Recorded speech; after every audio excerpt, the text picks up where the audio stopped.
오늘 드디어 한 해의 마지막 주일입니다. 이 마지막 주일 이 시간에 여러분들이 예배에 참석했다고 하는 것, 이 자리에 여러분들이 나와 앉아 계신 것이 은혜죠. 잘 사셨습니다. 한 해를 잘 견디셨습니다. 참 여기까지 우리들이 한 해 동안 살아온 것만 해도 은혜가 아닌가 생각이 듭니다.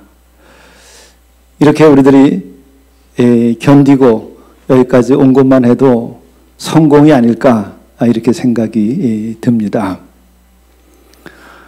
한 해 마지막 이때 기쁜 마음으로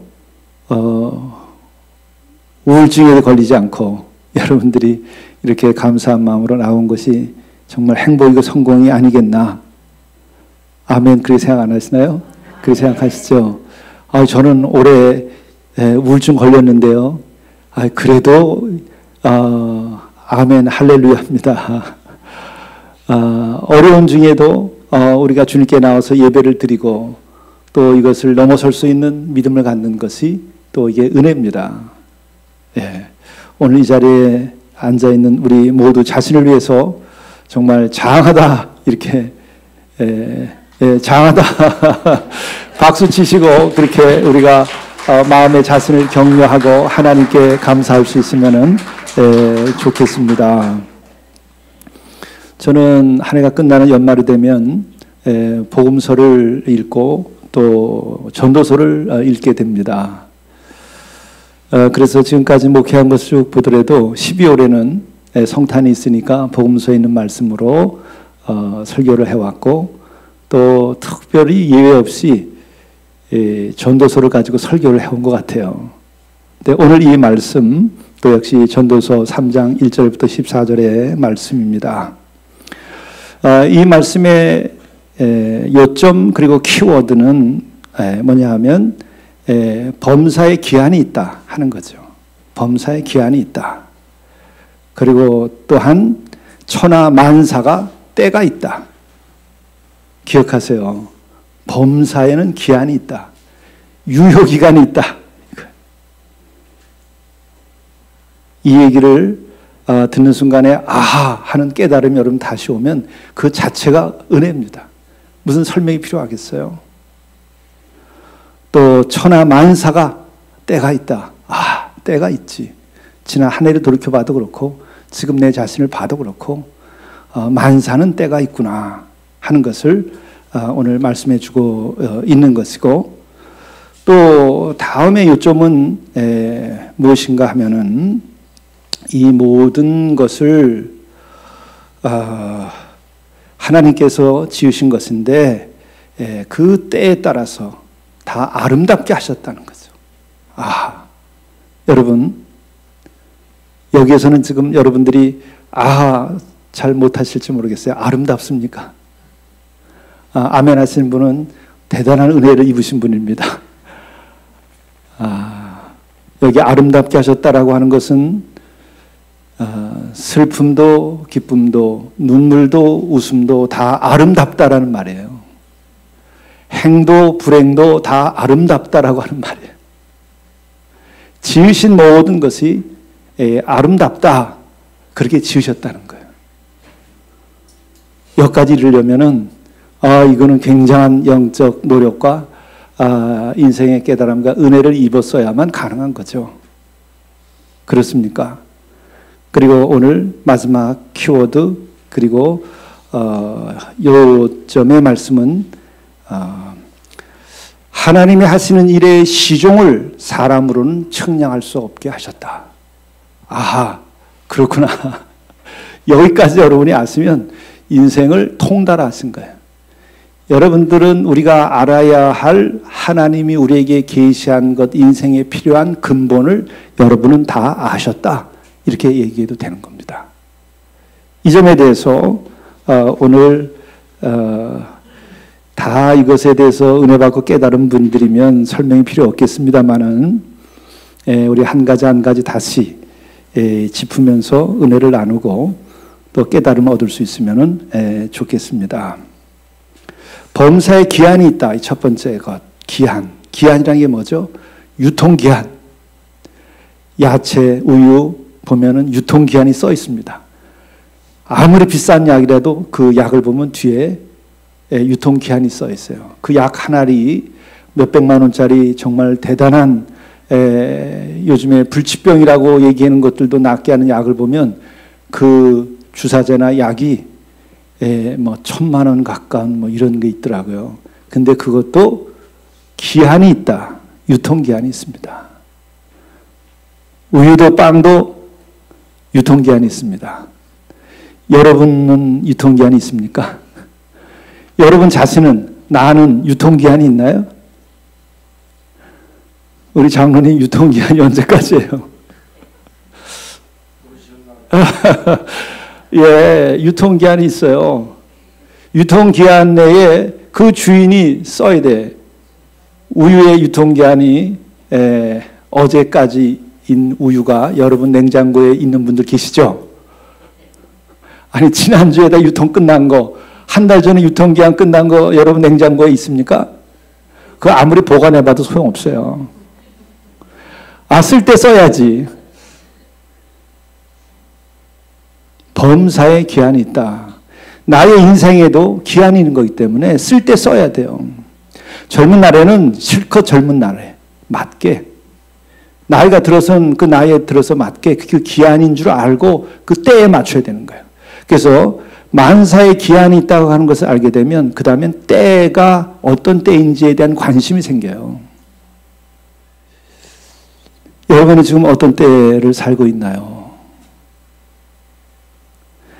오늘 2절 말씀 이하를 보면 날 때가 있고 죽을 때가 있고 유통기한과 관련이 있습니다.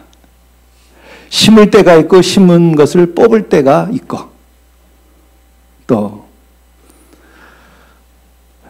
죽일 때가 있고 치료할 때가 있고 헐 때가 있고 세울 때가 있고 울 때가 있고 웃을 때가 있고 슬퍼할 때가 있고 춤출 때가 있고 돌을 던져버릴 때가 있고 돌을 다시 주워올 때가 있는 거예요.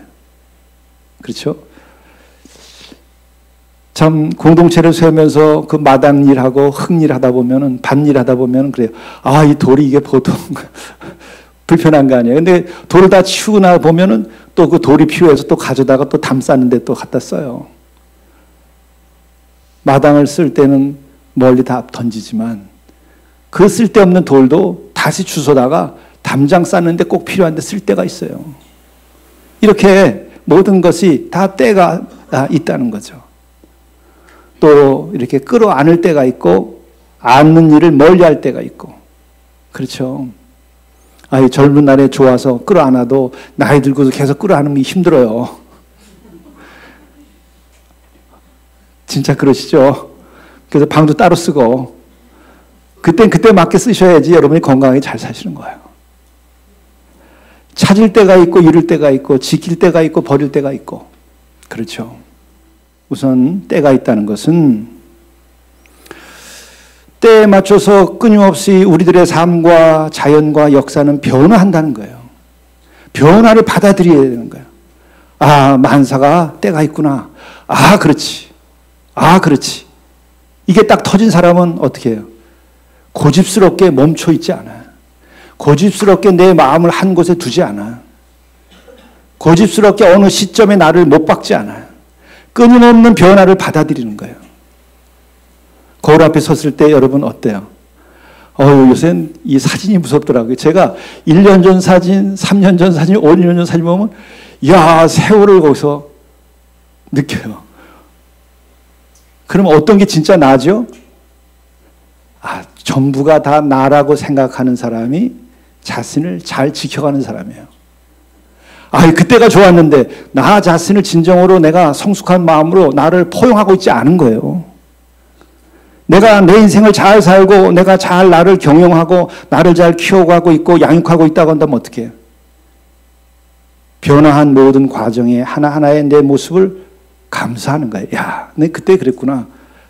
그땐 그렇게 잘 살았어. 오늘 보니까 얼굴 모양이 젊음을 기준으로 해보면은 좀 젊음이 없는 것뿐이다. 대신에 나는 굉장히 백발의 면류관을 쓰고 있는 것이 얼마나 아름다운가. 그게 자기를 잘 관리하고 자기 인생을 잘 사는 사람이에요. 제가 충격을 받았어요. 지난해, 올해군요. 올, 여름, 이제 봄부터 해서 여름이 되는데 머리카락이 이마가 보는 사람마다 우리 딸들이 보면 그래. 아빠 헤어라인이 바뀌었어요. 한 달 만에 봐도 아빠 바뀌었어요. 그래요. 은혜인지 고생을 해서 그런지 머리를 감을 수가 없어요. 머리가 막 쏟아졌어요. 저는 머리카락이 너무 많아서 늘 불편했어요. 근데 확 빠져버리니까 이상하더라고요. 작년 사진, 올 사진이 완전히 달라요. 근데 처음에 충격이 되더라고요. 가만히 생각하니까 어차피 다 빠질 건데 때가 왔구나. 그냥 받아들이는 거죠. 그러면 내 모습 이대로 나에게 어울리는 삶을 살아야 되죠. 이제 머리카락만 좀 더 하얘지면 되겠구나. 근데 우리 장로님 머리가 하얘서 멋있는데 저는 머리가 쇠질 않아요. 집안의 내력이. 머리가 나쁘면 하얘지지 않고 빠지기만 한다고 그러는데 그게 맞는 것 같기도 하고. 아니, 머리 좀 나쁘면 어때요, 여러분? 내가 기쁘고 살면 되고, 내가, 말씀을 깨닫고, 내 몫을 할 수만 있으면 되는 거지. 내가 아인슈타인이 될 필요가 있어요? 아니, 목사가 아인슈타인이면 목사 노릇은 누가 해요? 물리학을 하게 되면. 여러분, 거기에 맞게 하나님 주신 거예요. 근데 그 변화한다고 하는 것을 내가 받아들이고 변화를 내가 인정을 해야 되는데 어리석은 사람들은 어느 시점에 무엇을 박아요. 어느 시점에 내 자신의 그 마음의 상태, 이거에 무엇을 박아요. 근데 그게 아니라 때가 있는 거예요. 그 때가 너무나 놀라운 것은 울 때가 있고 웃을 때가 있다 그러니까 근데 그게 다 아름답게 하신 거래요. 아멘. 그러니까 울 때도 웃고 웃을 때도 웃으면 되는 거예요. 내 마음으로는. 그 외에는 다른 삶의 방법이 없다는 거예요. 그 주신 까닭은 뭐냐? 오늘 말씀을 보면 그것이 축복이라는 거예요. 여러분, 1년 내에 비 한 방울 오지 않고 정말 양지 바른 따뜻한 햇살만 계속 내리쬐면은 한 해가 끝날 때 어떻게 해요? 물가가 뛰어가지고 여러분들 김장 못해요.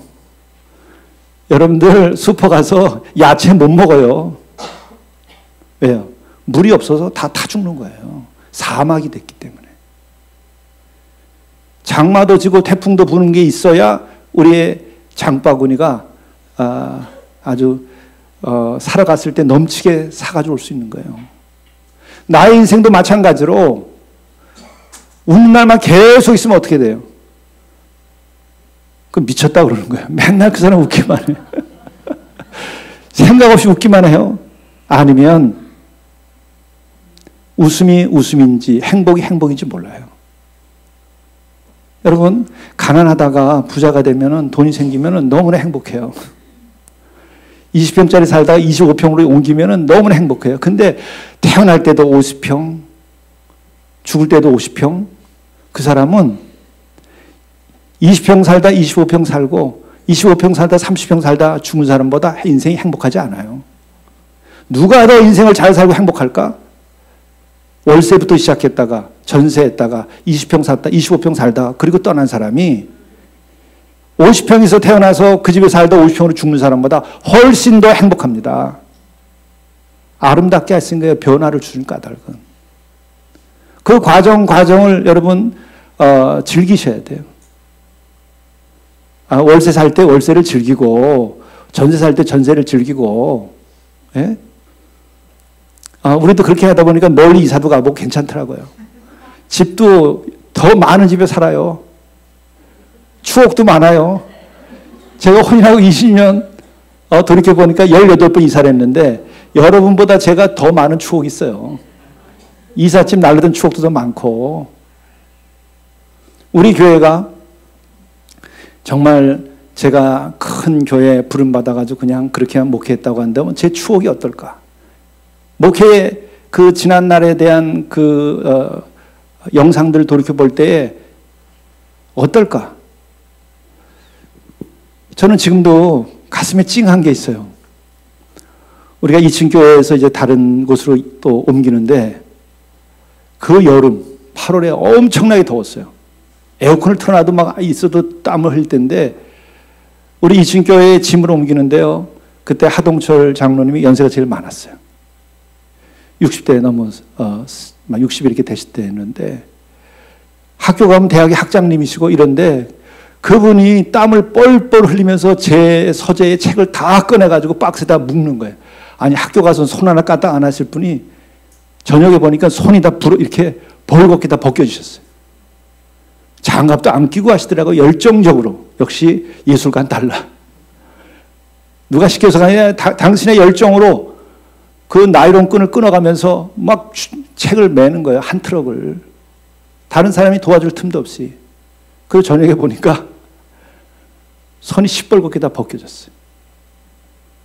이런 추억을 가지고 있는 목사가 어디 있을까? 저는 그런 추억 하나만으로도 참 내가 사랑을 많이 입었다. 저보다 연세도 높고 저보다 공부도 더 많이 하신 분인데 그렇게 목사의 책을 갖다가 책장에서 꺼내가지고 박스에 싸고 그걸 짊어지고 트럭에다가 싣고 그분이 어디 그렇게 이사라도 해보셨어요? 이런 추억을 누가 가질 수 있을까? 다 하나님은 기한이 있고 때를 따라서 울 때도 있고 웃을 때도 있고 이사할 때도 있고 전세 살 때도 있고 2층 교회 할 때도 있고 다 있는 거예요. 그것을 아름답게 하셨다. 우리 마음 먹기에 우리 믿음에 달려 있는 거예요. 우리가 생각해 보면 여러분 행복이라고 하는 것이 뭐겠어요? 하늘을 돌이켜보면서 인생을 돌이켜보면 생각해 보세요. 요새 지금 다 행복 그래요.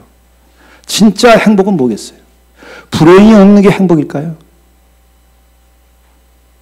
우리는 불행을 통해서 행복을 알게 되는 거예요. 불행 없이 어떻게 행복이 있을 수 있겠어요? 그리고 또한 우리는 그 불행을 통해서 우리 자신들의 인생을 깨달으면서 우리가 성장하는 거죠. 불행한 까닭은 행복하지 않아서가 아니라 우리는 행복만을 바라고 우리가 불행한 그 삶의 조건 속에서 우리들이 행복할 수 있는 능력을 키우지 않아서 우리들이 불행한 거죠. 그렇지 않고서 우리가 어떻게 행복할 수 있죠? 우리가 고난을 받고 어려움을 받지 않고 어떻게 우리들이 영적으로 성장할 수 있죠? 넘어지지 않고 일어설 수 있는 사람이 어디 있죠? 수천 번을 어려서 넘어지는 가운데 우리가 두 발로 직립하게 된 거예요. 그래서 우리들이 이렇게 일생 동안 두 발로 사는 거죠. 우리가 행복을 가슴에 담고 두 발로 우리가 행복하게 사는 길은 불행을 어떻게 취급할 수 있느냐 달려 있는 거예요.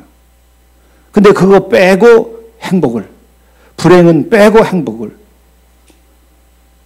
우는 날은 빼고 슬퍼하는 날은 빼고 웃으며 즐거워해야 되겠다. 그거는 웃음도 즐거움도 주어지지 않아요.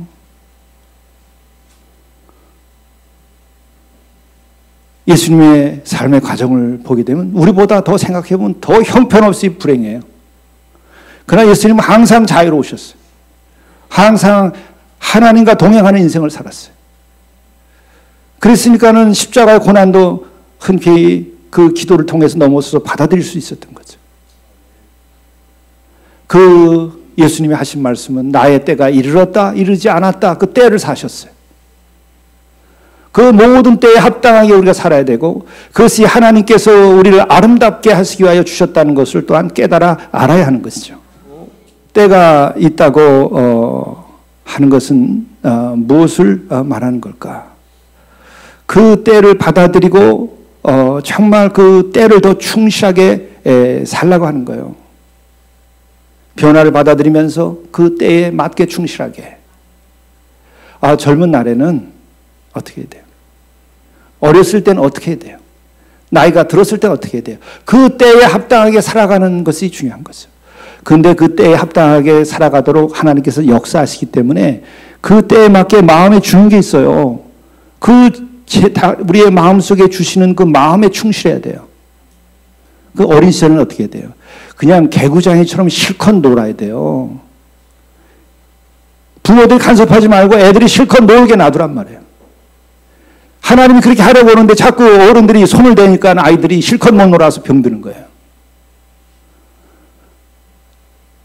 또 때로는 씻지 않아도 더 괜찮아요. 깨끗하게 씻은 아보다 때때로 더럽게 그리고 무릎이 깨지고 자란 아이들이 더 건강하대요. 왜? 저항력이 어렸을 때 생겨서. 그러니까 애들을 개구쟁이로 막 하나님께서 굴리시는 거예요. 제가 어린 시절에 그때 그렇게 살았던 기억이 있어요. 39년 동안 저랑 아내가 살아왔는데 저 감기 걸리는 거 우리 아내가 본 일이 없을 거예요. 왜? 추운 겨울에 그냥 말까기 하고 한강에 가서 그 얼음 깨고 놀고 눈밭에 가서 뒹구르고 그냥 겨울이 그리워요. 얼음 냄새가 그리워요. 그것 때문에 감기 안 걸린 거예요. 그거를 놀지 못하게 하고 추운데 나가지 못하게 하고 지저분한 데 가지 못하게 하고 그럼 세상 밖에 나면 지저분 데 투성인데 제가 그런 걸 봤어요. 어떤 아이가 짜장면을 먹었는데 다 괜찮은데 그 아이 하나만 설사하더라고요. 제일 깨끗하게 고급으로 키운 아이예요. 나중에 세상 나가서 뭘 먹고 살죠? 어디 저 가난한 나라에 가서 무슨 선교, 단기 선교라도 할 수 있겠어요, 그 아이가? 거기 가면 그냥 갱침이에요. 아이 조금 상한 것도 먹여 괜찮아, 죽지 않을 정도면. 다 몸이 견딜 수 있어요.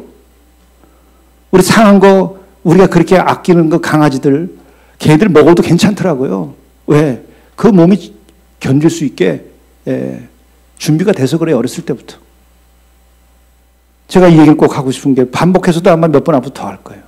제 친구가 독일에서 한 20년을 가르치다가 왔는데 저한테 얘기가 그거예요. 독일은 100번 망해도 100번 일어선다. 왜 그러냐 했더니 어머니가 다르대요. 어떻게 다르냐 그랬더니 한겨울에도 문 열고 어린아이를 발가벗겨서 하루에 3번씩 그 영아 어린아이들을 찬바람 쐬운대요.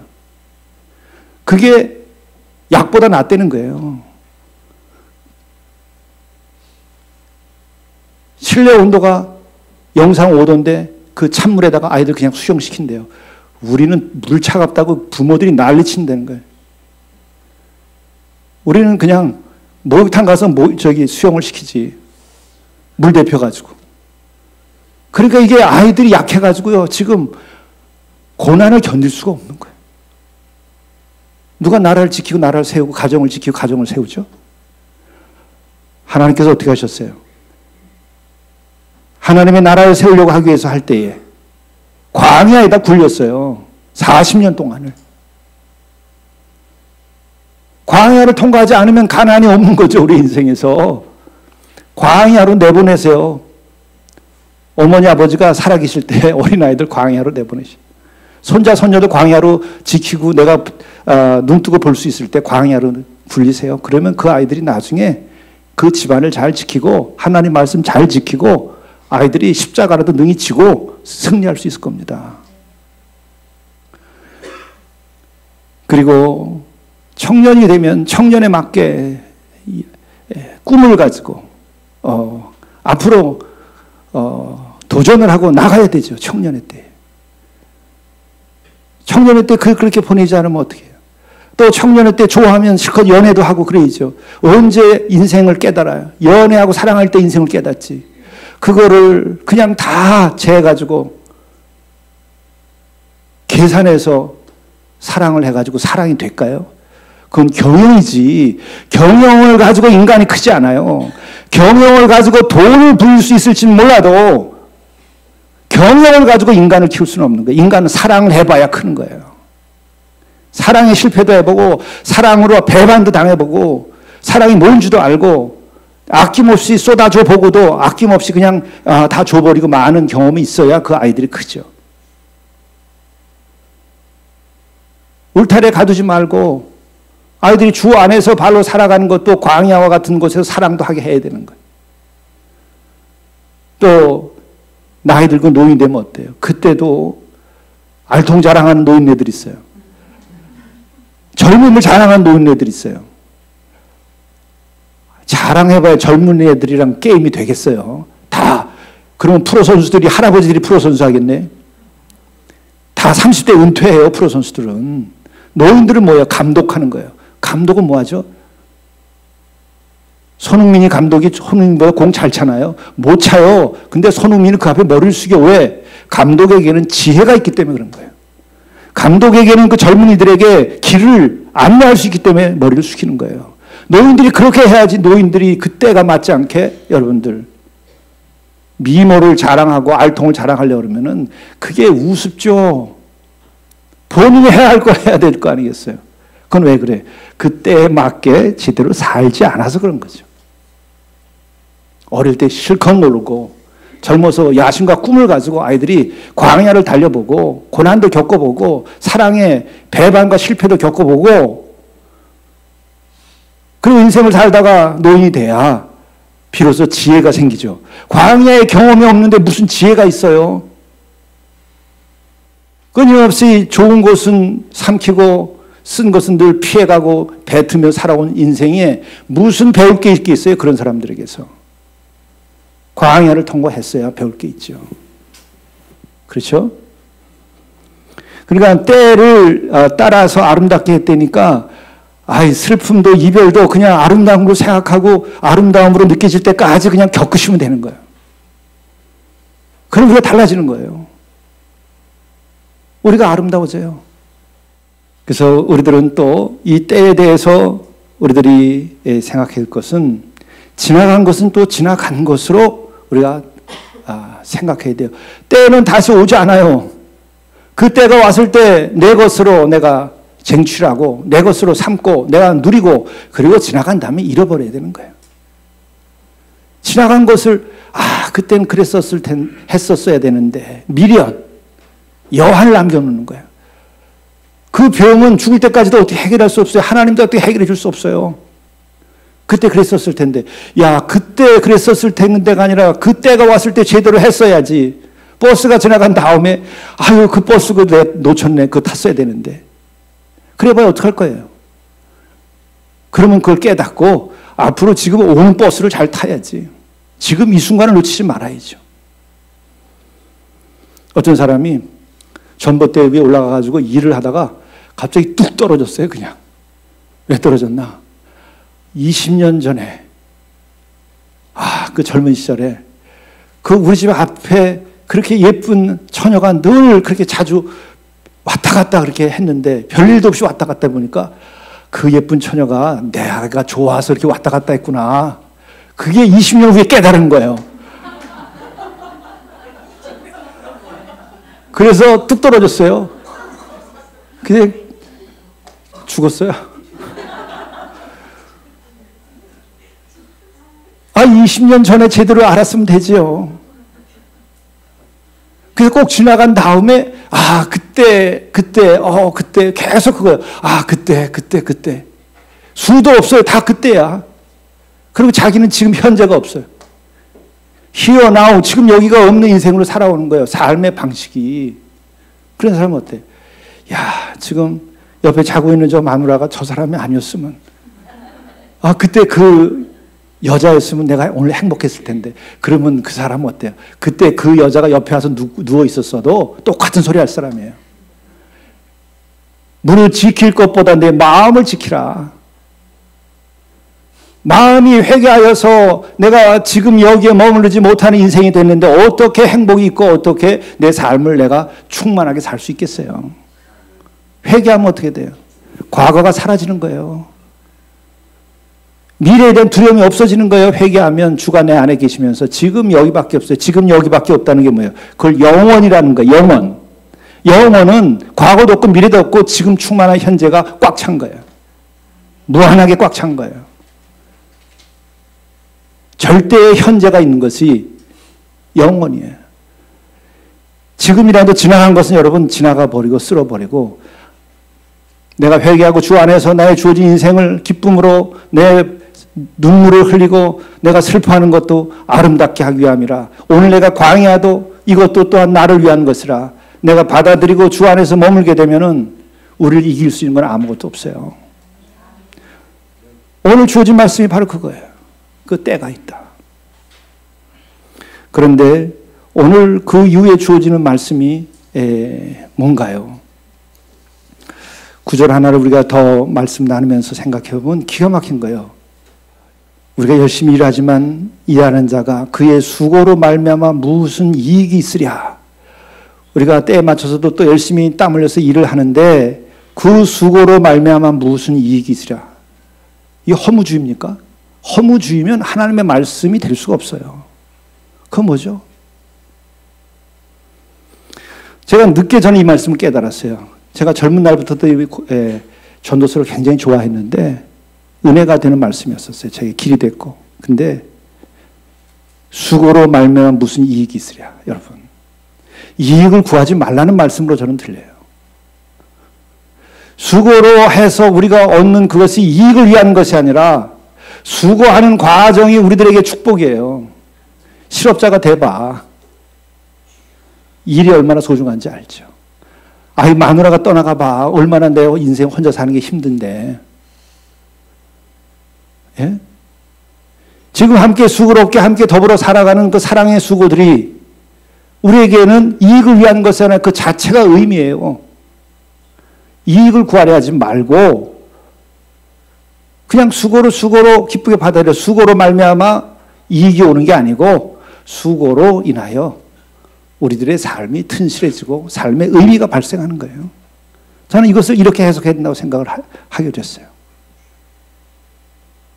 하나님의 인생들에게 그 노고를 주셔서 애쓰게 하신 것을 제가 보았노라. 왜? 애쓰게 하고 노고를 해서 애쓰게 함으로 그가 크는 거예요. 애쓰게 함으로 그의 인생이 튼실해지는 거예요. 그의 존재가 새로워지는 거예요. 기쁨으로 설거지를 하면 그 애씀이 그냥 자기에게 행복이에요. 아무것도 안 하고 누워있을 때보다 그게 행복이에요. 봉사도 마찬가지입니다. 그러면서 11절에 주어진 말씀, 하나님 모든 것을 지으시되 때를 따라 아름답게 하셨고, 이미 말씀드렸고, 그 다음에 중요한 말씀이 있어요. 또한 사람들에게는 영혼을 사모하는 마음을 주셨느니라. 이건 뭐죠?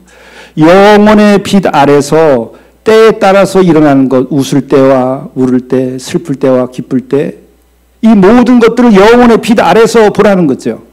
영혼을 사모하는 마음을 가지고 그 영혼의 빛 아래서 우리들의 삶의 때에 따라서 여러 가지 음지와 양지, 광야와 가나안, 행복과 불행, 고난과 평안함, 모든 것들을 다 바라다 볼 때에는 결국은 이 모든 것이 얼마나 소중한 것인가.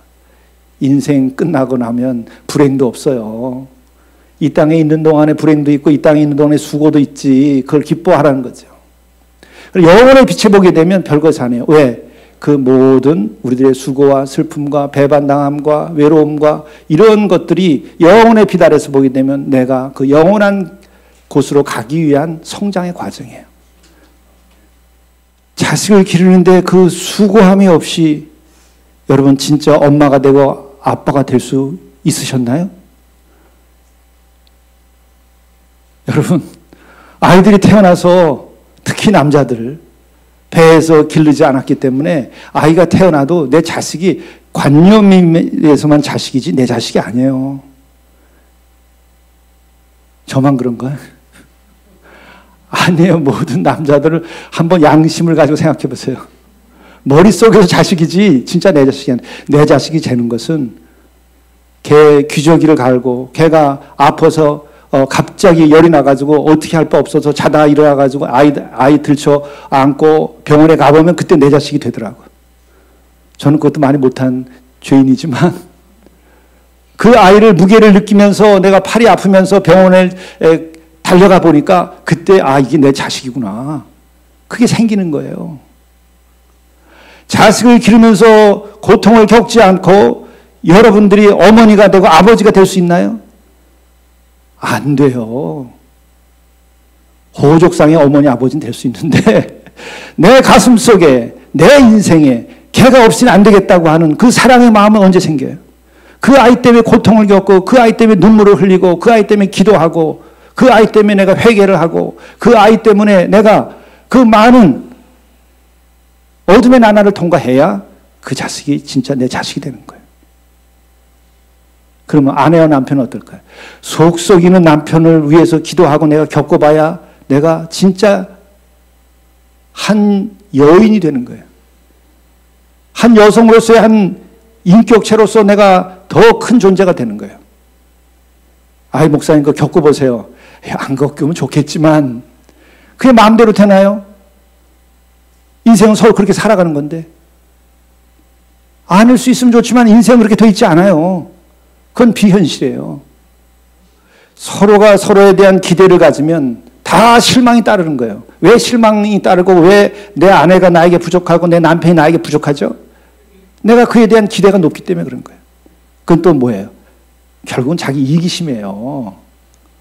나를 채워달라는 거지. 근데 이기심이 없는 인간이 어디 있어요? 다 이기심 가지고 사는 건데. 그러면 다 못마땅해요. 그것을 극복하면서 내가 크는 거죠.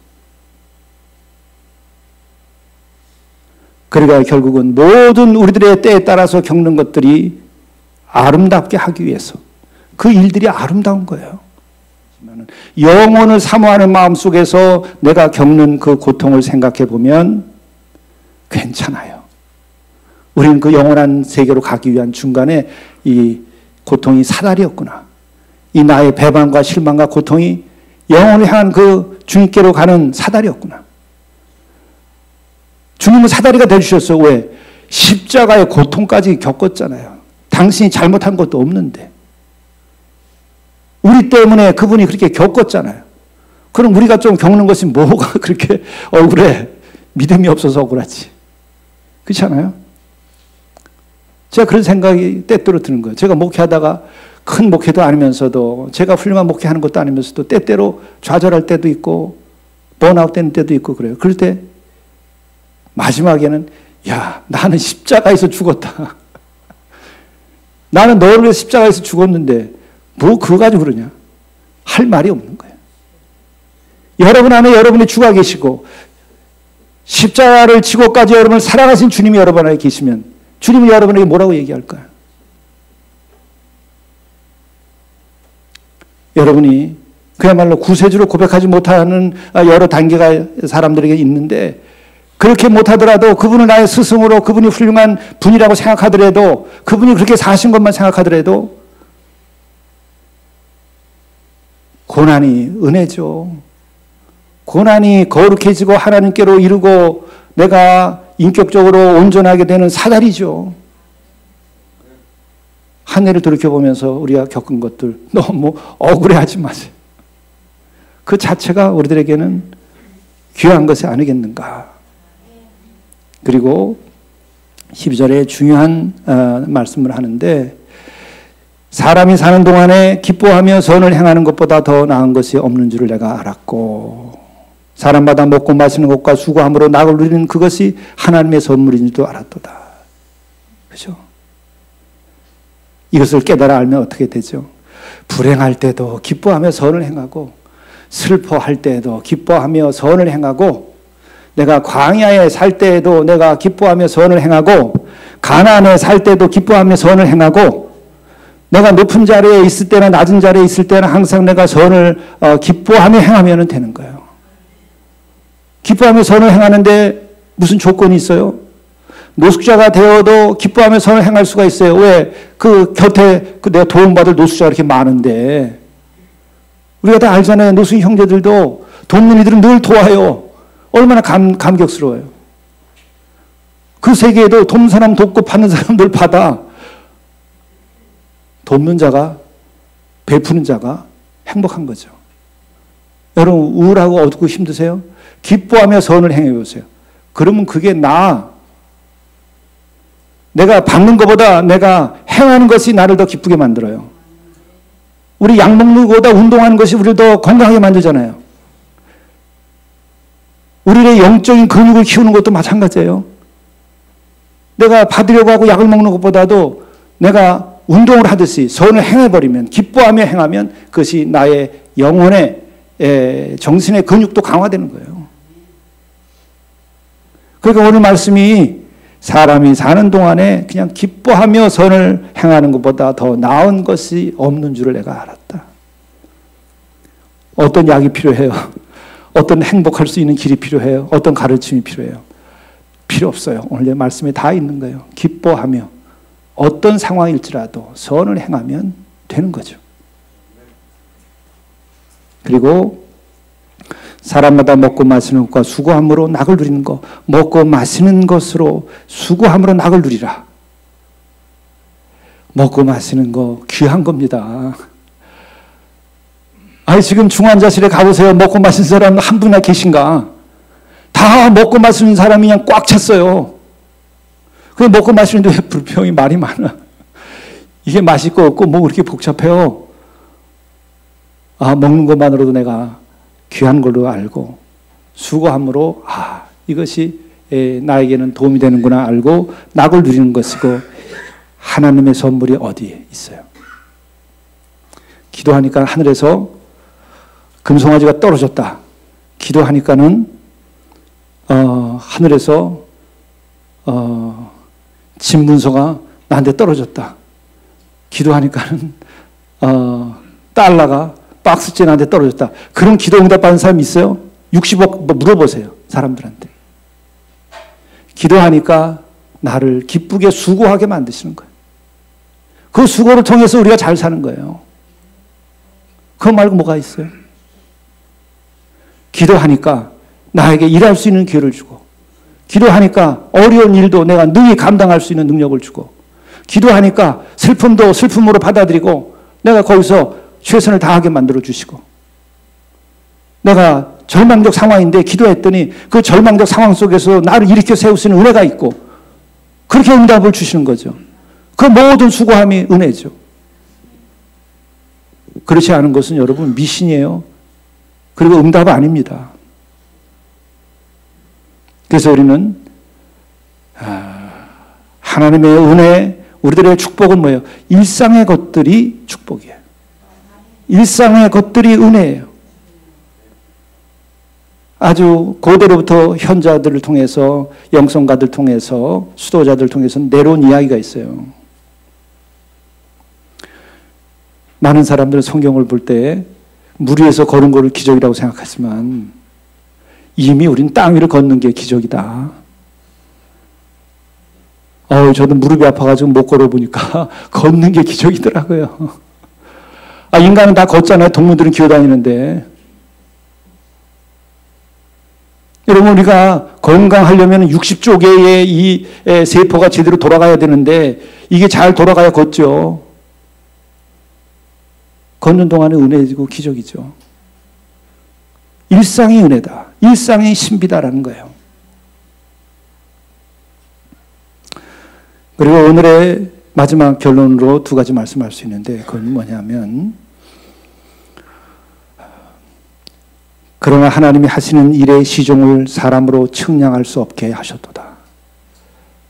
여러분 다 알려고 해보세요. 그 답은 큰 깨달음으로 와요. 알 수 없구나. 알 수 없구나. 알 수 없구나. 그게 다 안 사람들이 하는 얘기예요. 내가 측량해야 되겠다. 내 인생이 앞으로 어떻게 될 건지 측량해야 되겠다. 측량할 수 없는 걸 여러분이 아셔야 믿음이 생겨요. 측량할 수 없어요. 그러니까 하나님께 맡기고 믿음으로 잘 될 것을 믿고 영원한 날에 갈 것을 믿고, 그게 믿음이에요. 무슨 수로 측량을 해요? 현대과학은 측량할 수 없는 우주의 상태를 더 많이 밝혀주고 있을 뿐이에요. 측량할 수 없는 것을 아는 게 깨달음이다. 측량할 수 없는 거구나. 여러분 자신이나 아나요? 저는 저 자신을 얼마나 잘 아나요? 제가 저 자신을 잘 안다고 그러면은 우리 집 식구들은 그냥 항상 행복하겠네. 그런 거 아니잖아요. 항상 우리들은 기복이 있는 거예요. 다 알 수 없다는 걸 알아야 돼. 우리의 역사의 미래 다 알 수 없어요. 그 역사의 미래를 알고 약속하는 사람은 사기꾼이에요. 역사의 사기꾼이에요. 결국은 그래서 공산주의가 망한 거 아니에요. 이상사회 이렇게 건설할 수 있다고 미래를 약속했어요. 근데 지난 100년 동안에 수천만 명을 죽이고 그건 문 닫았어요. 아직도 남은 자들은 있지만. 어때요? 하나님에 속하여 있는 거예요. 역사는 우리들의 미래도 하나님께 속하여 있는 거예요. 그걸 아는 게 영적인 깨달음이에요. 그리고 다만 하나님께서 행하시는 모든 것은 영원히 있을 것이라. 하나님께서 행하시는 것은 영원히 있을 것이라. 인간은 다 알 수 없으나 그 위에 더할 수도 없고 그것에 덜할 수도 없나니 하나님이 이같이 행하시면 사람들이 그 앞에서 경외하게 하려 하심인 줄을 내가 알았도다. 이게 모든 신앙의 여정의 마지막 결론입니다. 경외는 이렇게 해서 마지막에 도달하는 거예요. 그때 우리는 한없는 겸손함에 이르게 되고 우리는 그 경외함으로 가장 깊고 높은 지혜를 얻게 되는 것이고 그 경외함에 이를 때 내가 가장 맑고 깨끗하고 가난한 마음에 이르게 되고 내가 가장 영적으로 높은 상태에 이르게 되는 거예요. 그는 이미 세상을 이긴 주와 더불어 이 세상을 살아갈 수 있는 거예요. 세상이 그를 이길 수가 없어요. 불행이 그를 이길 수가 없어요. 하나님을 경외하는 자의 삶의 길이죠. 한 해를 우리에게 주신 까닭은 바로 이와 같은 결론에 도달하도록 한 해를 주셨고 지난 인생을 주신 것이고 이제 새날을 맞아 살아갈 때에는 이런 하나님을 경외하는 마음, 경천애인, 하나님을 경외하고 이웃을 내 몸처럼 사랑하는 마음, 이것을 가지고 우리가 살아가면 우리는 이 전도자가 하나님께로부터 받은 그 계시를 우리에게 선물로 주었는데 우리가 그것을 알고 우리들의 삶이 참으로 복되고 거룩하고 존귀한 것이 되리라고 믿습니다. 기도하시겠습니다.